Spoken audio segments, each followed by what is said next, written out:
So hello guys, আসসালামু আলাইকুম। কেমন আছেন সবাই? আশা করি সবাই ভালো আছেন। তো আপনাদের আমার মিনি ব্লগে সবাইকে স্বাগতম। তো গাইস, এই শীতের সকাল কুয়াশা ভরা সকাল আমি কোথায় যাচ্ছি জানেন? আমি না বললে আপনারা কিভাবে জানবেন? তো গাইস, এই কুয়াশা ভরা ভোরবেলায় আমি চলে যাচ্ছি আমার ব্যবসার কাজে। ব্যবসার কাজ হলো আমার ছোট একটা টি স্টোর আছে। টি স্টোর বলতে গেলে আমার ছোট একটা চায়ের দোকান আছে। তো গাইস, আমি এখন এই পথ থেকে যাচ্ছিলাম, তখনই কিছু সবজি ফুল দেখা যাচ্ছিল। তো আমি এগুলো ভাবলাম যে এগুলোর ভিডিও করে দেখেন কত সুন্দর ফুলগুলো। তো গাইস, আমি আর আপনাদের এখন ওই ফুলের ভিডিও দেখাবো না। তো গাইস, চলেন আমরা আমাদের গন্তব্যে চলে যাই।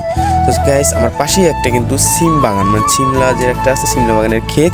তো আমি এখন চলে আসছি আমার গন্তব্যে, আমার টি স্টোর, আমার চায়ের দোকানে। আর একটু সামনে গেলেই আমার চায়ের দোকানটা আপনারা দেখেন গাইস কত সুন্দর। তো গাইস, ব্লগটি ভালো লাগলে অবশ্যই আমার চ্যানেলটি সাবস্ক্রাইব এবং লাইক কমেন্ট করতে ভুলবেন না। আল্লাহ হাফেজ।